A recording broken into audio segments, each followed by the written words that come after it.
Hey guys, it's me Mitrisha from AM Nailat. So நம்ம last வீடியோல rainbow and கவ் பார்த்தோம்.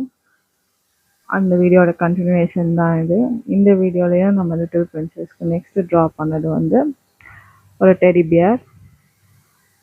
Same brown colour first கொடுத்து ஒரு 10 seconds cure பண்ணிட்டு தென் இன்னர் லைன்ல sandal colour and dark brown colour பிளாக்ல eyes nose and லிப்ஸ்லாம் draw பண்ணதுக்கப்புறம் நெக்ஸ்ட்டு நம்ம பண்ணது வந்து ஒரு 3D art white clay use பண்ணி நம்ம என்ன ஆர்ட் பண்ணோன்றதை நெக்ஸ்ட் வீடியோவில் பார்க்கலாம். Bye guys, please like, follow and subscribe. Thank you. இது என்னவா இருக்கும், என்ன அனிமலாக இருக்கும்னு கெஸ் பண்ணி எனக்கு கமெண்ட்ஸில் சொல்லுங்கள். பாய்.